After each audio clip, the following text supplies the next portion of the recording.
Assalamualaikum warahmatullahi wabarakatuh. Selamat siang Bapak. Selamat siang dok. Baik Bapak, perkenalkan saya Dr. Dewi, dokter yang sedang berjaga di klinik hari ini. Baik Bapak, sebelumnya dengan Bapak siapa? Dengan Bapak Hakim dok. Baik Bapak, usianya berapa tahun? 50 tahun dok. Baik Bapak, alamatnya di mana Pak? Di Majalengka. Baik Bapak, sebelumnya di sini saya akan melakukan pemeriksaan yaitu punktur suprapubik atau penyuntikan pada daerah di atas alat kelamin Bapak ya Pak ya. Namun sebelumnya saya akan menjelaskan mengenai tindakan tersebut. Ini untuk indikasinya ini pada pasien yang mengalami retensi urin atau yang mengalami kesusahan buang air kecil, kemudian atau jika kateternya tidak tersedia. Kemudian untuk kontraindikasinya ini pada pasien yang sudah mengalami operasi besar di daerah perut sebelumnya, kemudian adanya kanker pada kandung kemih dan juga adanya kelainan ataupun gangguan pada pembekuan darah. Nah, mungkin untuk prosedur ini tujuannya ini untuk perawatan dan akan dilakukan dengan sementara ya Pak ya, tidak berkelanjutan. Kemudian mungkin nanti saat prosedurnya ini akan terasa sedikit kurang nyaman ya Pak ya. Namun saya akan meminimalisir rasa ketidaknyamanan tersebut. Sebelumnya apakah Bapak mengerti Pak? Ngerti dok. Baik, apakah Bapak bersedia Pak dilakukan tindakan ini? Ya dok, saya bersedia. Baik, jika Bapak bersedia, nanti selanjutnya akan saya lakukan tindakannya ya Pak ya. Silakan Bapak berbaring di tempat pemeriksaan. Baik dok. Baik, yang selanjutnya persiapan untuk pasien kita siapkan meja pemeriksaan atau bed. Kemudian di sini untuk dokter kita sediakan sarung tangan steril, kemudian juga terdapat sabun dan juga air. Kemudian untuk peralatannya di sini terdapat kasa steril dan juga larutan antiseptik. Kemudian juga terdapat dropper. Kemudian pada meja instrumennya terdapat makhluk antiseptik. Kemudian juga terdapat forceps. Kemudian kita juga sediakan hand lamp atau stand lamp. Kemudian juga jarum suntik sekali pakai atau disposable syringe 5 cc. Kemudian juga terdapat lidocaine 2%, IV catheter nomor 16, dan terdapat urin container. Nah, selanjutnya untuk indikasi suprapubic puncture itu semua pasien dengan retensi urin akut akibat pemasangan kateter tidak memungkinkan atau urin kateter yang tidak tersedia. Nah, selanjutnya kita gunakan sarung tangan, kita cuci tangan dengan menggunakan sabun antiseptik.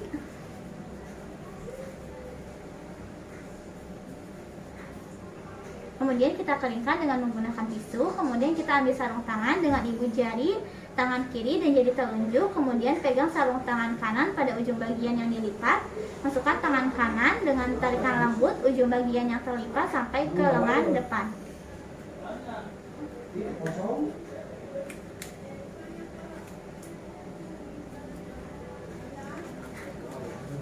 Kemudian ambil sarung tangan kiri dengan menyelipkan keempat jari tangan kanan di bawah lipatan sarung tangan kiri dan gunakan ibu jari untuk memegang sarung tangan dengan tegak. Kemudian masukkan tangan kiri ke sarung tangan dan kencangkan dengan membuka dan menarik ke atas lengan kita. Kemudian sebelum melakukan prosedur kita ucapkan bismillahirrahmanirrahim. Kita minta pasien untuk berbaring dan rileks di tempat tidur. Silakan ya Pak berbaring dengan rileks. Kemudian dokter berada di sisi kiri pasien dan rambut suprapubiknya ini sebelumnya sudah dicukur terlebih dahulu. Kemudian kita ambil gauze steril dengan menggunakan forceps. Kita masukkan ke dalam larutan antiseptik dan kita gunakan untuk membersihkan kulit daerah suprapubik. Setelah itu kita pasang draper di atas area yang tadi sudah dibersihkan.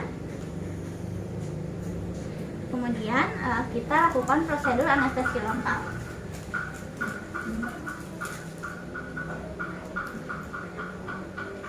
Kita lakukan anestesi lokal dengan lidocaine 2% pada garis tengah area suprapubik sekitar 2 cm di atas tulang pubis termasuk traktus ke kandung kemih. Kita lakukan.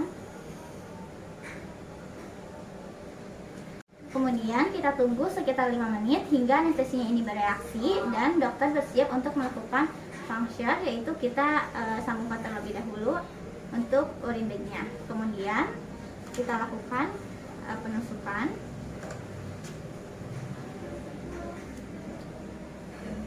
Kateter intravena dimasukkan dengan sudut sedikit ke bawah menuju ke kandung kemih atau sedikit kaudal. Kemudian setelah itu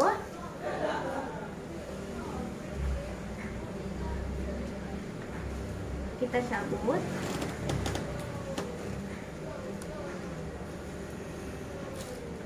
Dan kita sambungkan.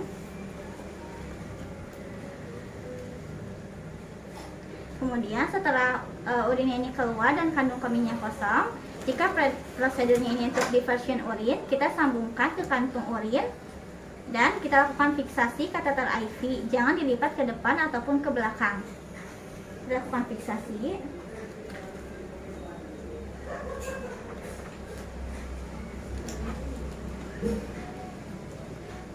Sebelumnya ini kita lepaskan terlebih dahulu.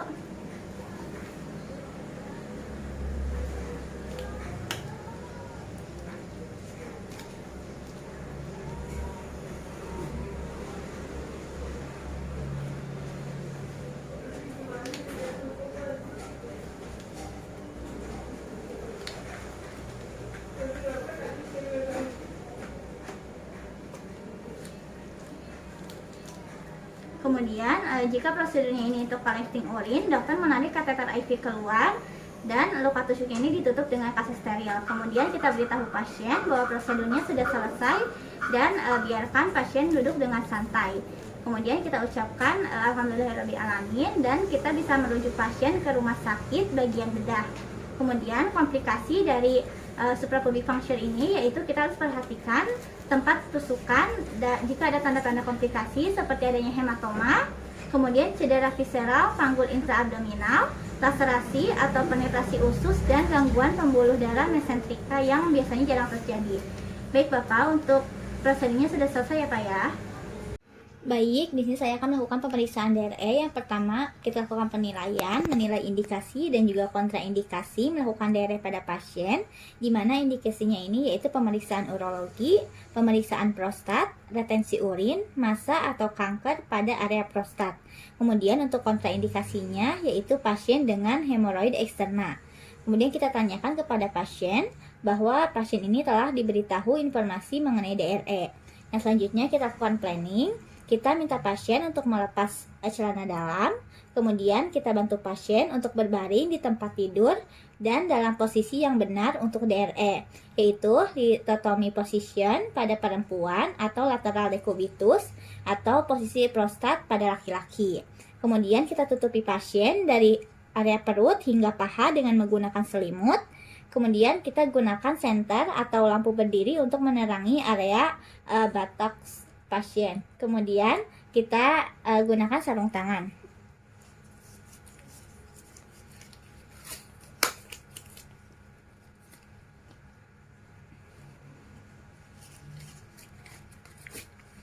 Yang selanjutnya kita bisa oleskan jelly ataupun pelumas pada jari telunjuk.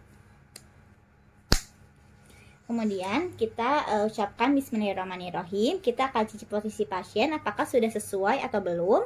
Kemudian kita periksa bagian luar dari anus dan kita masukkan jari telunjuk ke dalam anus dengan lembut. Selanjutnya kita periksa tonus sphincter pada rektal mukosa secara melingkar. Kita lihat apakah ada regularitas ataupun ada massa. Kemudian pada ampula rektalnya atau pada tonus rektumnya, kemudian juga pada prostat pada laki-laki. Kita definisikan mengenai ukurannya, kemudian konsistensi, keteraturan, nodul, dan juga nyeri tekan. Kemudian kita gambarkan ukuran prostat dengan menggunakan buku jari. Kemudian kita lakukan pemeriksaan refleks bulbocavernosus pada pria, raba medial paha dengan menggunakan tangan non-dominan.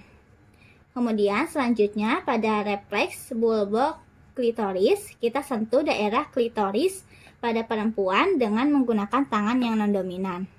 Selanjutnya kita tarik jari telunjuk secara perlahan. Amati apakah ada darah, lendir ataupun feses pada sarung tangan yang kita gunakan.